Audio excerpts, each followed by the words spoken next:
Syarat untuk masuk ke dalam parlemen adalah threshold 4% suara yang saya rasa sih saya nggak perlu nanya ke bapak-bapak ini apakah mereka happy dengan itu sih, jawabannya sih nggak tahu nih happy apa enggak, apakah harus diturunin atau enggak. Tapi pertanyaan saya adalah gini, Bang Rio, seberapa optimis sebenarnya PKN untuk bisa menembus 4% tersebut? Ya kalau optimis kita harus 100% gitu ya. 100% karena ini kan sudah diuji dari semenjak pendaftaran di awal. Ketika jumlah kabupaten kota 514, kami mengajukan 501. 501 dalam verifikasi administrasi, kemudian gugur 44 nih. Dalam verifikasi faktual kami gugur 6. Kemudian dari komposisi itu yang membuat kami lolos dan bisa duduk bersama dengan teman-teman hari ini gitu. Itu optimisme yang dari awal kami bangun sehingga kami lolos verifikasi faktual dan dapat nomor urut 9. Nah, kalau parliamentary threshold, kami sangat optimis sekali.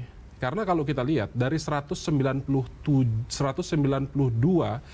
pemegang hak pilih, kemudian yang menggunakan hak pilihnya itu sekitar 157, itu masih ada selisih.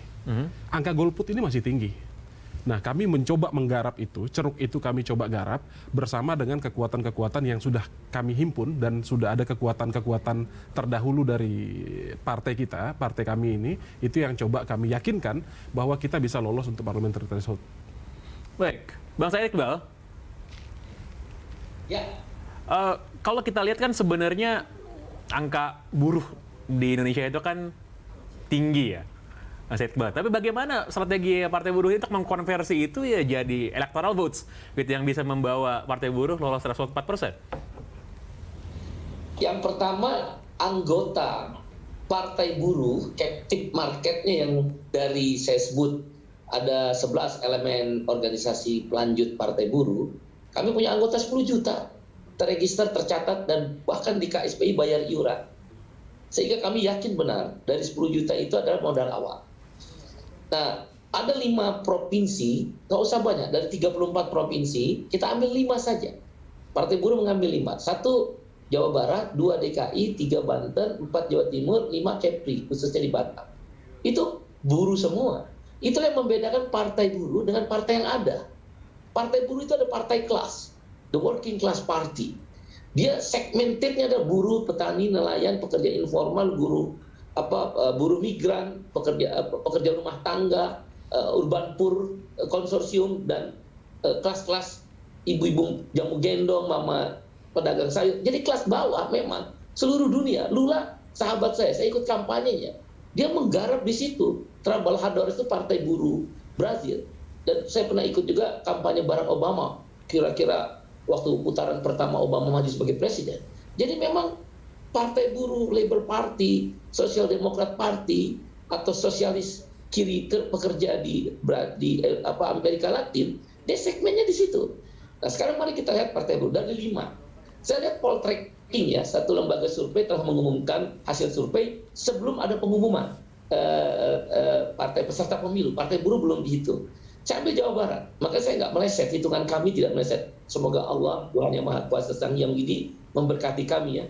Sebelum itu aja, di situ dikatakan di Jawa Barat kami adalah partai nomor 10 setelah 9 partai di parlemen di Jawa Barat. Suara terbesar setelah 9 partai di parlemen, itu nomor 10 buruh. Poltreking memotret sebelum pengumuman, sebelum ada nomor urut. Artinya dari 9 partai yang kemarin ikut verifikasi faktual, Partai Buruh terbesar, nomor 1. Itu menjelaskan karena memang ada 10 juta buruh formal di Jawa Barat. 2 juta diantaranya itu anggota serikat buruh yang tadi saya sebut 4 konfederasi besar. Nah, target kami adalah 4% yang tadi disebutkan oleh Bang Pangeran itu, yaitu dari total suara sah nasional. Kalau 2019 itu adalah sekitar 139 juta lebih atau 140 juta suara sah nasional, 4%-nya kan 5,6 juta. Bang Said Iqbal, tapi kan selama ini suara buruh itu memang sudah menjadi votes mungkin bagi partai-partai lain yang selaras platformnya. Bagaimana cara convert partai suara mengambil dari partai tersebut untuk partai buruh? Bagaimana cara meyakinkan buruh-buruh ini, Bang Said Iqbal? Go back home. Dulu nggak ada partai buruh. 15-20 tahun terakhir nggak ada partai buruh. Go back home. Termasuk saya, konfederasi saya, KSPI memang mau nggak mau memilih partai yang ada. Kalau nggak hilang hak demokrasi. Go back home. Kami yakin itu Poltreking memotret Jawa Barat loh. Nomor 1 dari 9 partai politik. Nah, Strateginya apa? Ada 4. Satu, partai kami adalah partai kelas pekerja yang bertumpu pada kekuatan buruh. Tadi di 5 provinsi kita akan mainkan. Target kami 20-30 kursi. Ini bukan berlebihan. Mudah-mudahan Allah izinkan ya, Tuhan dan Sang Hyang Widi memberkati. Yang kedua, kami ini partai segmented issue. Dari 17 partai, di luar partai buruh, nggak ada yang akan bicara upah. Dan kami sudah terbiasa bicara upah. Itu yang dibilang identity class. Sudah terbiasa bicara upah. Maka mereka sekarang sadar, oh iya, partai ini akan bicara upah, yang akan memperjuangkan upah kami. Nggak ada partai lain. Yang kedua, jaminan sosial. Jaminan kesehatan itu, yang berjuangnya adalah waktu itu KSPI, KSPSI, dan Serikat Buruh. Di tahun 2010-2011, adanya BPJS itu perjuangan kelas. Nggak ada partai lain. Yang ketiga, misalnya isu-isu yang lain, outsourcing. Mana ada partai lain garap outsourcing? Land reform, norma agraria, nggak ada. Tentang kemudian honorer, tenaga honorer, nggak ada. Ini partai kelas, identity class. Yang kedua, segmented issue. Yang ketiga, daily working party. Nggak ada partai aja kita kerja tiap hari belain orang PHK, tiap hari belain orang upah, demo. Kalau ada anti impor beras, anti impor garam, partai kami anti impor. Impor beras, impor garam anti kami. Partai kami pro jaminan sosial. Daily working party itu yang membedakan dengan partai lain. Betul. Saya yakin Itu benar. jadi adalah modal-modalnya dari partai buruh tadi Bang, yang sudah disebutkan oleh Bang Said Iqbal. Nah, saya mau ke PSI sama ke Perindo nih. Ini kan partai yang walaupun nggak lolos threshold 4%, tapi Alek DPRD-nya banyak. PSI ada berapa, Mas Uki? PSI itu ada sekitar 70-an. Sekitar 70-an. Perindo ada berapa, Alek DPRD? Sekitar 400. Sekitar 400-an lah ya, kira-kira ya, di seluruh Indonesia ya.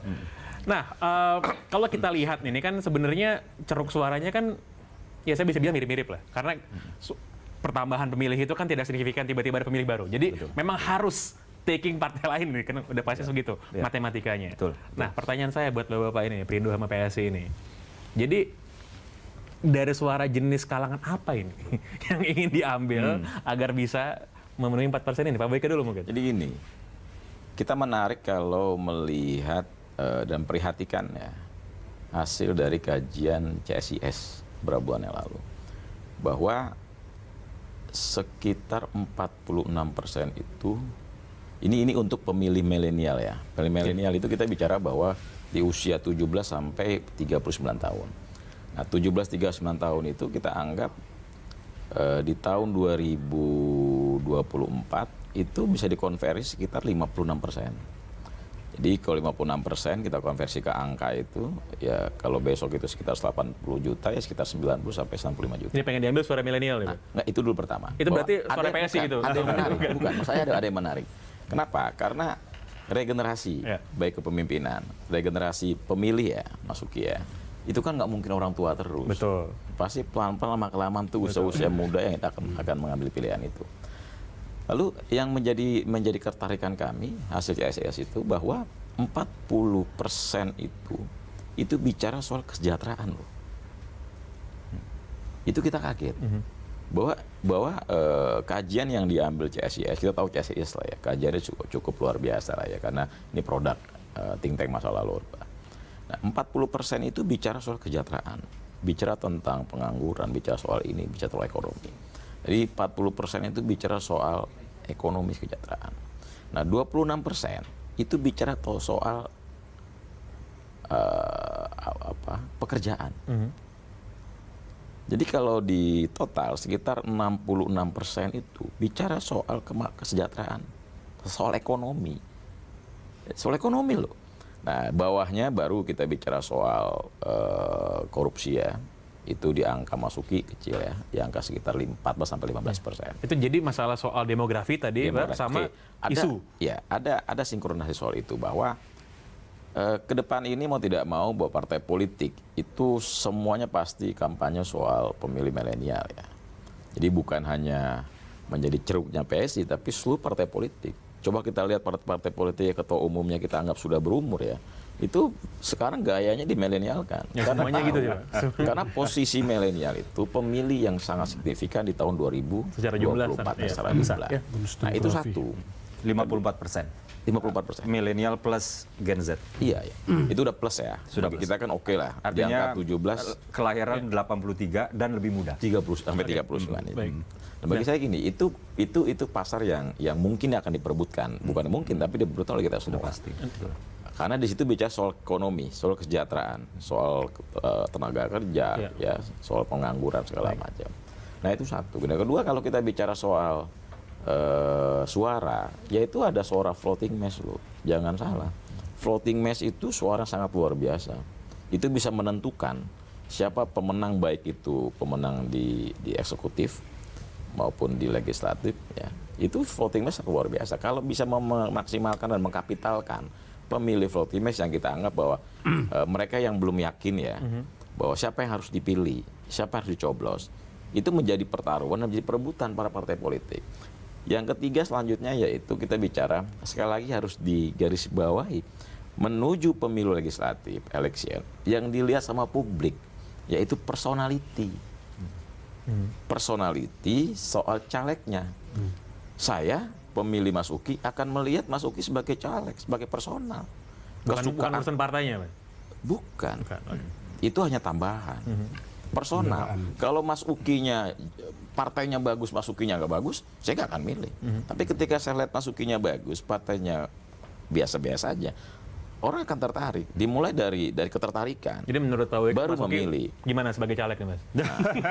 Ya bagi saya bahwa orang personal akan memilih tentang ketertarikan dia Oke, kepada baik. personal. Faktor figur ya Pak ya. Faktor figur. Oke, baik. Baru setelah itu kalau bicara ada, wah kalau partainya lebih bagus, alangkah lebih baik. Karena contoh izin ya, 2009 ya, saya saat itu di Demokrat ya, yang memilih part itu beda, itu karena ada simbol. Ya.